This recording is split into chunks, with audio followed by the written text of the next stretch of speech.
Assalamualaikum warahmatullahi wabarakatuh. Sahabat Bawaslu dimanapun Anda berada, kali ini kita menayangkan mengenai ngabuburit pengawasan dengan tema pengaruh masifnya sosialisasi terhadap penanganan pelanggaran tindak pidana pemilihan di Wonosobo. Tayangan podcast hari ini sesuai dengan Surat Edaran Nomor 8 Bawaslu Republik Indonesia tahun 2025. Nah, sahabat Bawaslu, hari ini saya tidak sendiri karena saya ditemani oleh anggota Bawaslu Kabupaten Wonosobo yang menjabat sebagai Koordinator Divisi Penanganan Pelanggaran. Beliau adalah Bapak Ariantono SIP. Bapak, selamat sore, Bapak Ari. Baik, sehat ya Pak ya? Alhamdulillah. Baik, Alhamdulillah. Untuk kali ini kita memasuki ngabuburit pengawasan ngopi di edisi yang ke-26. Saya juga ingin mengucapkan kepada seluruh sahabat Bawaslu selamat menunaikan menjalankan ibadah puasa di Ramadan tahun 1446 Hijriyah bagi yang menjalankan. Kita akan berbincang mengenai pengaruh masifnya sosialisasi terhadap penanganan pelanggaran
Mencuat. Terus kemudian berita di skupnya Jawa Tengah juga sama. Orang lokal juga sudah ramai ya Pak ya. ya. Baik. Nah, itu bukan dikatakan sebagai iklan gratis untuk supaya pidana pemilu itu turun di pilkada, tapi itu juga menjadi ajang sosialisasi.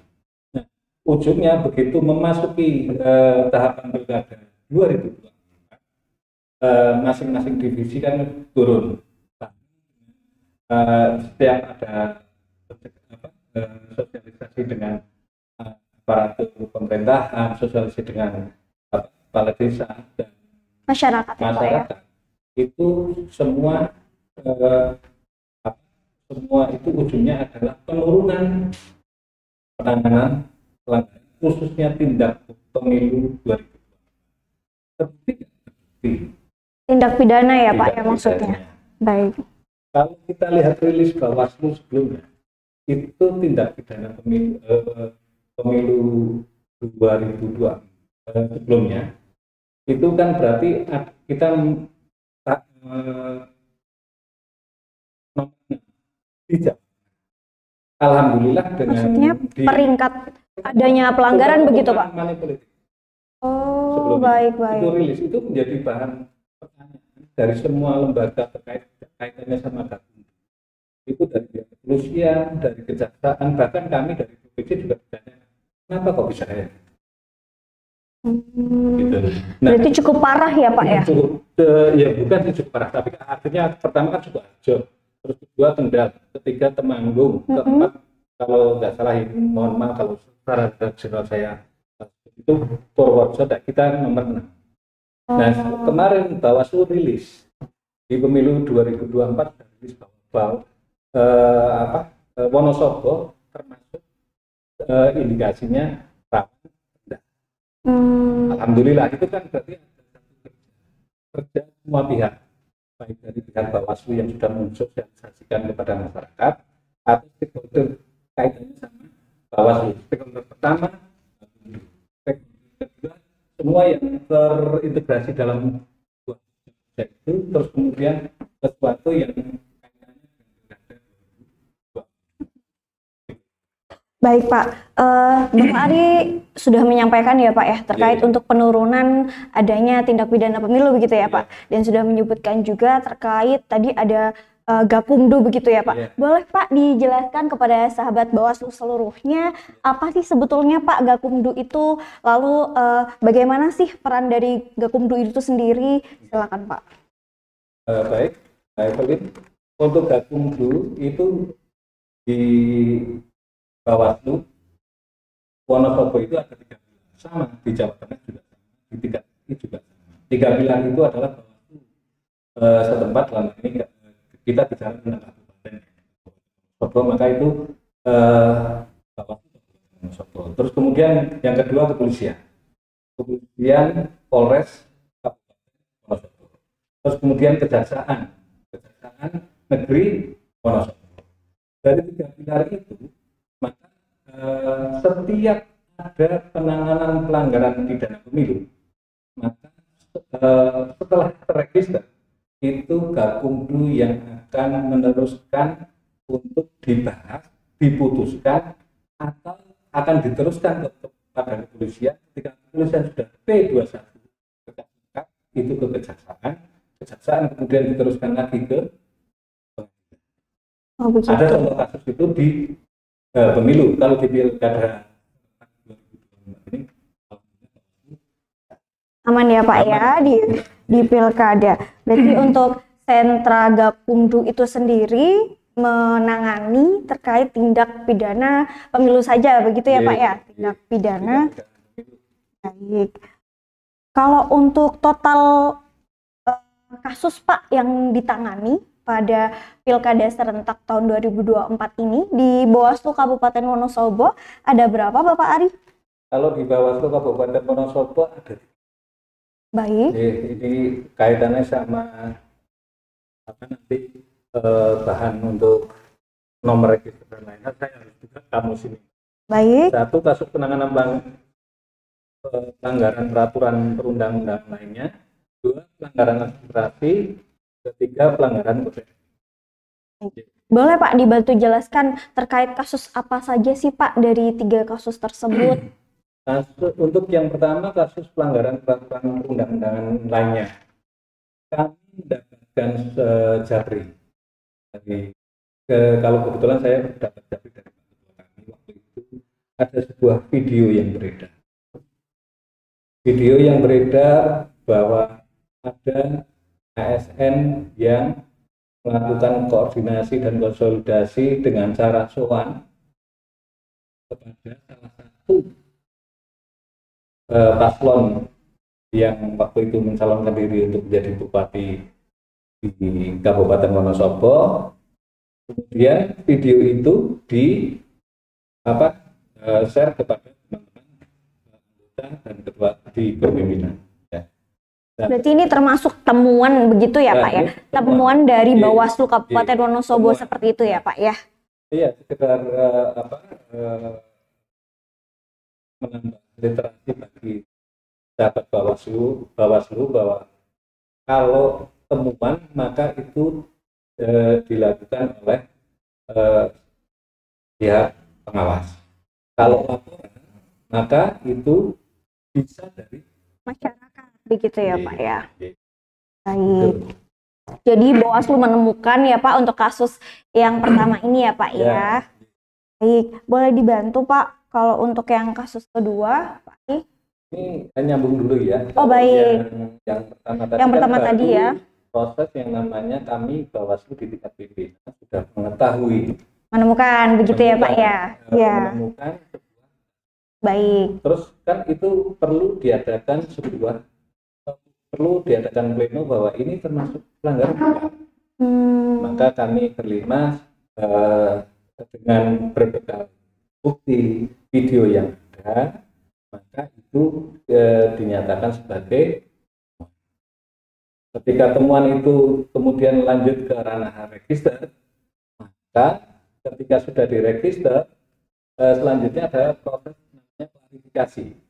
Baik. Kalau di dalam proses klarifikasi itu, ini jadi sesuatu, saya akan membuat tulisan tersendiri tentang.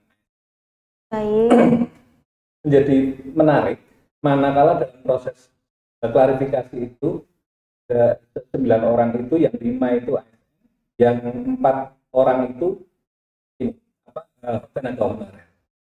Ketika dilakukan klarifikasi, rata-rata dari 9 orang itu mengatakan bahwa apakah saudara tahu bahwa yang bersangkutan adalah calon Bupati Wonosobo? Mereka jawab apa? Terus kemudian di pertanyaan ada banyak pertanyaan itu kan klarifikasi, tapi Baik. kita nggak bisa blow up secara tulisannya itu. Baik. Karena Secara itu, garis besar saja.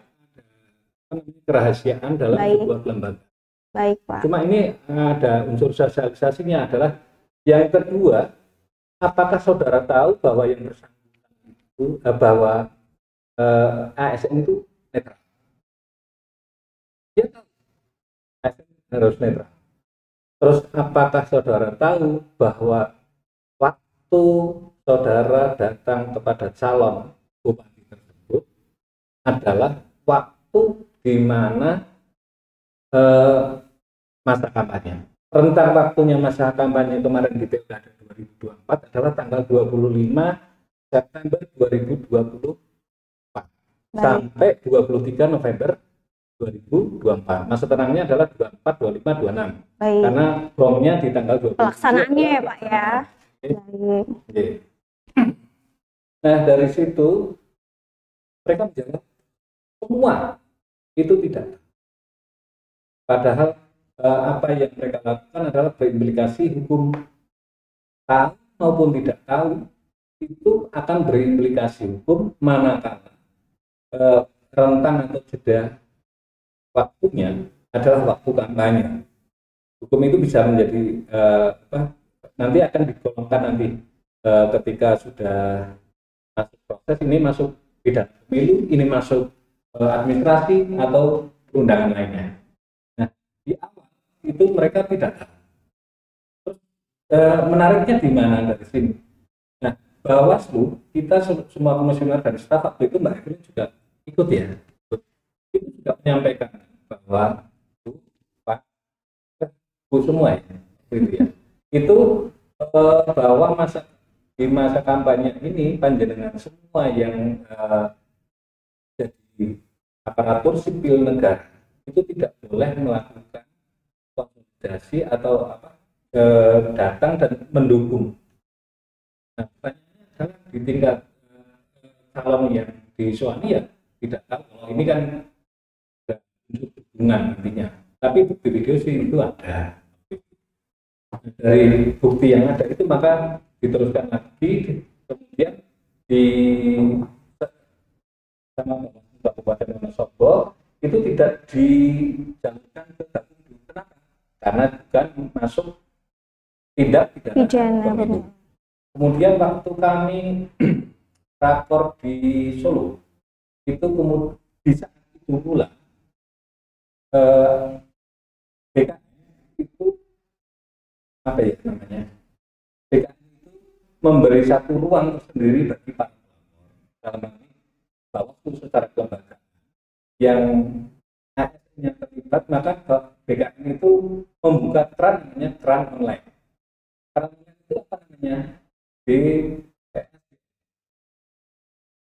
SBT mungkin ya Pak. Sorry. Di SBT BKN itu pelapor itu bisa disampaikan melalui online. Sistem berbasis terintegrasi.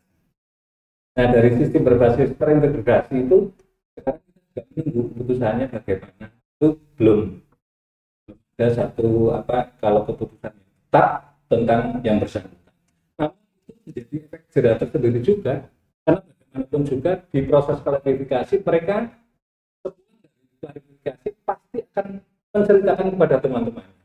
Yang ini agak sedikit ini ya, ada bahasa Wonosobo ya. Yang berarti di proses terbawah ini dari satu mulut itu sosialisasi pasti akan mengenal ke banyak pihak, baik dari sisi MGMP-nya, mata musyawarah guru, MP-nya mata pelajaran. Musyawarah guru mata pelajaran. Mereka kalau yang di proses klarifikasi teridentifikasi bahwa anggota di Wonosobo itu kan ada 51 orang yang tergabung dalam grup MGMP itu. Minimal di grup MGMP itu sudah masih melakukan sosialisasi atas proses yang dilakukan di Bawaslu maupun ada efek jerah. Sebetulnya sangat penting ya, sahabat Bawaslu, terkait untuk sosialisasi boleh dan tidaknya sih ASN itu dalam ikut campur begitu ya Pak ya, dalam mendukung dan lain-lain, karena hal ini memang harus netral terkait untuk ASN itu sendiri. Baik, boleh dibantu Pak untuk ini kan kasus yang pelanggaran perundang-undangan lainnya begitu ya Bapak Arya. Boleh dibantu Pak untuk kasus yang kedua dan ketiganya? Karena ini rentang waktunya ada satu ini ya, 1 jam. Saya dikasih 1 jam. Monggo Pak. Dulu yang tadi boleh. Oh baik. Biar juga baik jelas, rinci dan bisa clear masalah ini. Baik. Nah di tingkat DKI sendiri itu juga sudah melakukan sosialisasi. Di tingkat pemerintah juga sudah melakukan sosialisasi pasca terbitnya DKI, ya kan? Terus kemudian di internal Bawaslu sendiri juga sudah melakukan sosialisasi. Terus kenapa itu tetap terjadi? Yaitu memang tidak semua, kalau mamanya sampai akar rumput, kalau Bawaslu Kabupaten Wonosobo sudah melakukan, Pak Evelyn ingat kan pada waktu yang di Davao itu kan ada sosialisasi dengan kepala desa. Artinya itu representatif 265 desa di Kabupaten Wonosobo itu sudah menerima sedikit atau banyaknya itu tergantung penerimaan orang yang pada waktu mengikuti materi itu. Tapi yang jelas itu sudah representatif bahwa sebenarnya kalau dari sisi tempat itu sudah bagus. Nah ini kalau yang ASN kan ketika ditanya apakah jenengan sudah mendapatkan sosialisasi, sebenarnya sih sudah Pak, tapi nggak sampai sejelas itu bahwa ini namanya gitu Pak. Baik. Gitu. Yang kedua ya. Iya. Oke. Kalau yang kedua adalah pelanggaran administrasi yang dilakukan oleh pasangan calon bupati dan wakil bupati nomor urut 1 yang telah melakukan kampanye di acara pengajian masjid yang ada di Jakarta. Waktu itu kalau sebut nama boleh kalau kayak gini. Terkait apa ya Pak? Terkait paslon yang dimaksud atau kita pakai inisial. Kita pakai pasangan calon tadi ya Pak ya. Kedua, itu langsung keceplosan pilih saya. Tapi lokasinya itu kalau kita lihat dalam satu ini masjid gitu di luaran, di halaman. Dari situ maka semua pimpinan mengatakan bahwa itu tidak termasuk dalam pidana pemilu. Ini termasuk sekian pelanggaran administrasi yang dilakukan oleh pasangan calon dan KPU kita sudah menyurati KPU juga sudah menyurati ke pasangan calon yang dimaksud calon nomor 2 di Kabupaten Wonosobo ini, dan yang bersangkutan juga sudah memahami bahwa itu adalah baik.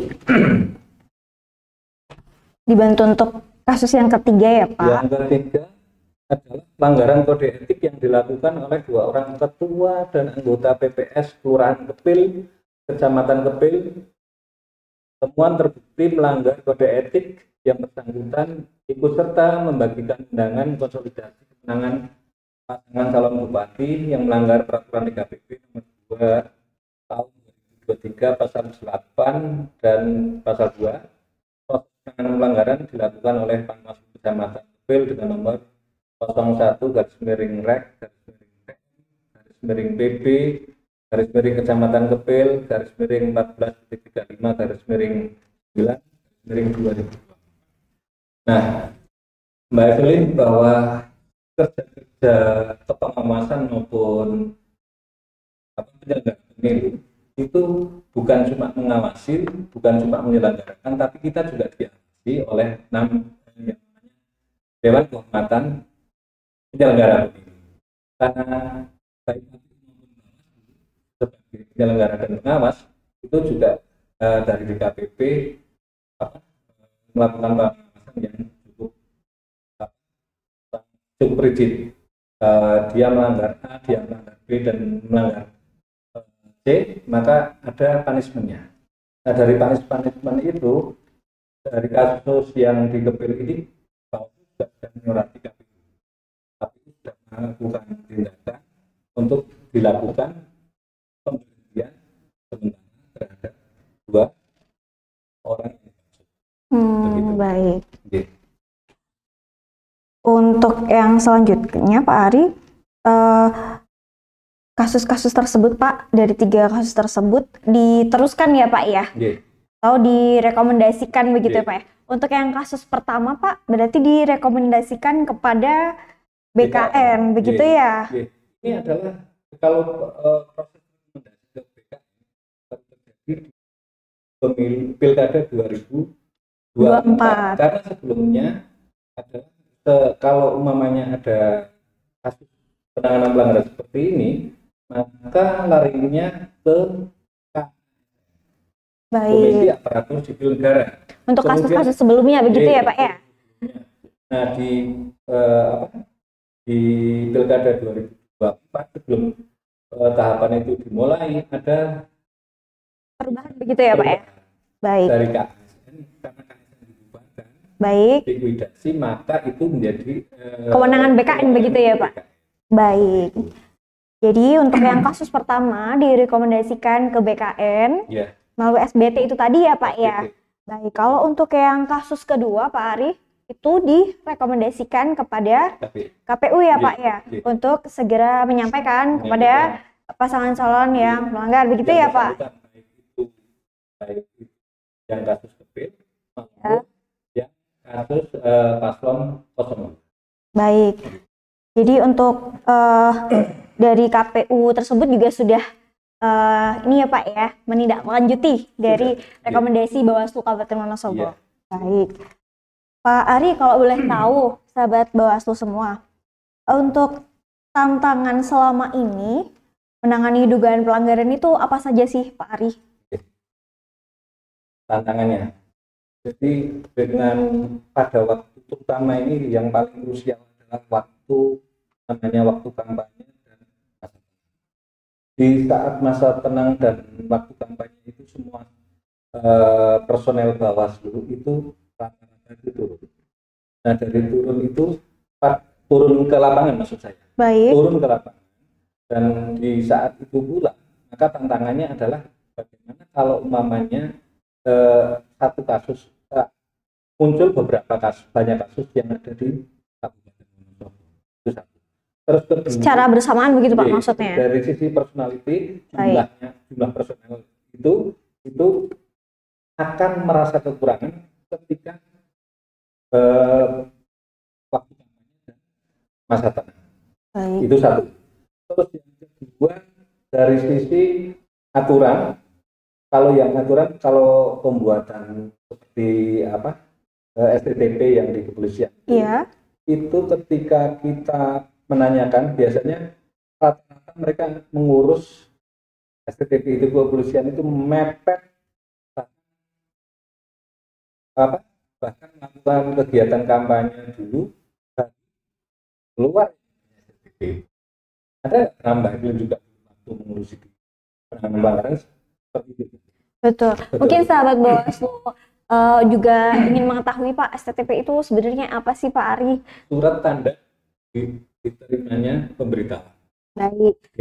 Jadi untuk sahabat Bawaslu selama ini, untuk sebelum adanya dari tim sukses atau tim pemenangan atau tim kampanye begitu ya Pak ya, mengadakan kampanye itu harus untuk mengajukan izin seperti itu ya Pak ya ke pihak kepolisian gitu. Dan di PKPU tersebut bahwa kepolisian harus memberitahukan keluarnya STTP itu kepada pihak KPU maupun Bawaslu.